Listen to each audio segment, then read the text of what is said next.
that Paul didn't start some new religion. He didn't have a Damascus Road experience and change his name from Saul to Paul and become the first Christian and start the first Christian church of Paul in Antioch. That wasn't what he did. So let's look a little bit about what he did. And the best place to really go for that is Acts chapter 21, 17 through 24. And he gives this account of going up to Jerusalem. It says, when we arrived in Jerusalem, the brothers and sisters welcomed us gladly. So let's hold on a minute. Who's the brothers and sisters? Those are Jewish people that have put their faith in Yeshua. And they welcomed Paul. On the next day, Paul went into Jacob. That's Yeshua's brother, by the way, Jacob. He's got a book in the Bible that he wrote. It's sometimes mistaken as the book of James. It's the book of Yaakov, the book of Jacob. And he's a pretty orthodox guy. In fact, history tells us that he was known as Yaakov HaZedek, the righteous one. Zadok is someone that's devout to Judaism. If we were to name him today, we would say Yaakov, the ultra-orthodox, because he was adamant about keeping the traditions of the fathers and living within Judaism, and was even given a place of honor at his death. That's Yeshua's brother. You ought to read Yeshua's brother's books. You get a little bit of insight about his family. Those are some radical guys. Yaakov and Yehuda. Man, that's great Jewish names. When you call them James and Jude, it's kind of like, maybe that's some kind of, that sounds like some guys down the road in New Jersey.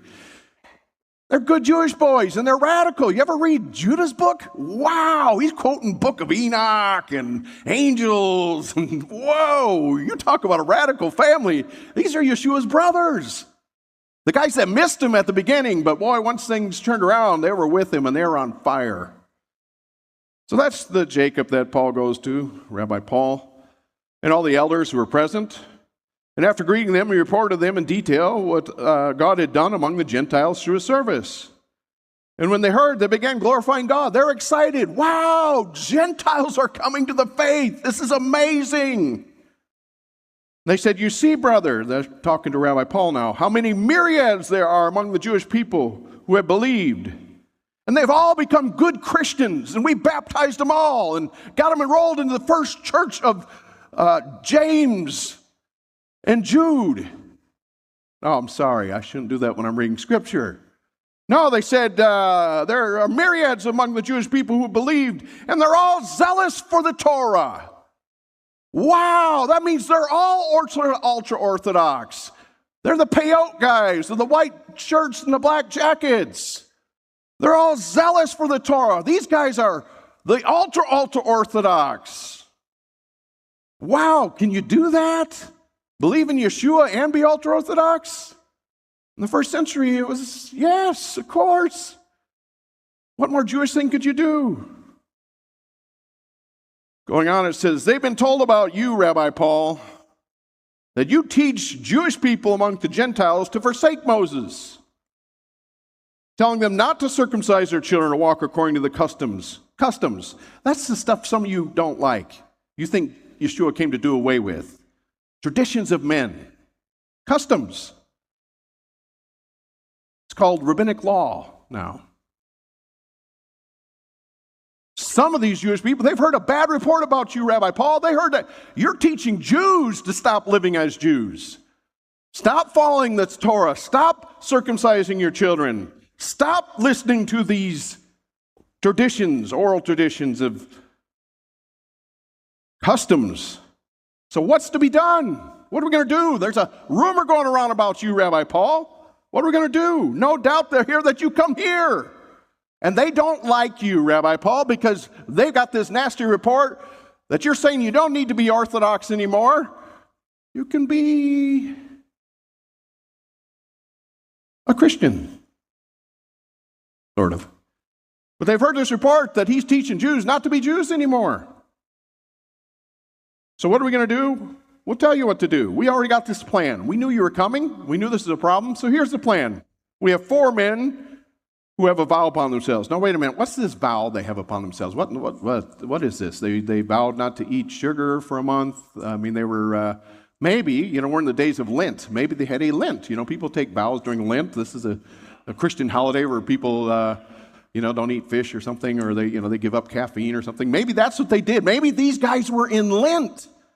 And they put the cross, the ashes, it starts with Ash Wednesday. You're familiar with all this, right? That's very Jewish, right? No. Okay, so that wasn't what happened. They weren't in the days of Lent. They had made a vow. In the Bible, there's one primary vow, and it's the Nazirite vow. Not something that has to do with Lent or giving up chocolate. They were Nazirites. How do we know that? The rest of the context. So here's the deal, Paul. We got 4 guys. They made a vow. They're Nazirites. They're ready to finish their vow. Whenever you made a Nazirite vow, you gave sacrifices. Whenever you took off the Nazirite vow, you also gave sacrifices. At the beginning of it, you shaved your head. Where? In Dalian's hair studio? No, you went to the temple, you shaved your head, and you made your vow to God there in the temple. When you finished it, you shaved your head in the temple and burned the hair on the altar. Wow, this is a pretty Jewish ceremony. But wait a minute, this is after Jesus died and resurrected. And they're still in the temple. Let me blow your socks off. And they're making sacrifices in the temple. And worse than that, Rabbi Paul pays for it. Rabbi Paul, didn't you hear the news? Yeshua died and he resurrected and he did away with all the sacrifices and all the temple. Get out of there. No. They said, no, do this so that they know there's nothing true about you. And if you ever look at their expenses, he's spending like $700 or $800 at least on this to make their sacrifices. There's goats and bulls and sheep, and it's expensive. So he pays for all that they can shave their heads. And that way, all will realize there's nothing to the things they've been told about you.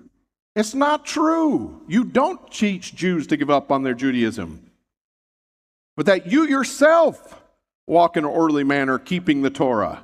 That you yourself are, I'm going to use a term that's anachronistic. That means it wasn't used in the first century. We use it now, but it helps us to understand the first century. They'd say that you are ultra-Orthodox too, that you haven't given up on your Judaism. So maybe a picture's worth 1,000 words. I think Rabbi Paul probably looked something like that. He's a young guy, he was zealous, he was passionate for the Torah. But church history would maybe make him look something like that. Or God forbid, something like that. But when people think of Rabbi Paul, that's what they think of. They think of him as a Christian. He wasn't a Christian. He was a good Jewish rabbi that was trained under Gamliel, one of the leading rabbis. And he never stopped being a good Jew. He never stopped being a good rabbi. He never stopped being an ultra-Orthodox. He didn't get woke when he had his vision of Yeshua.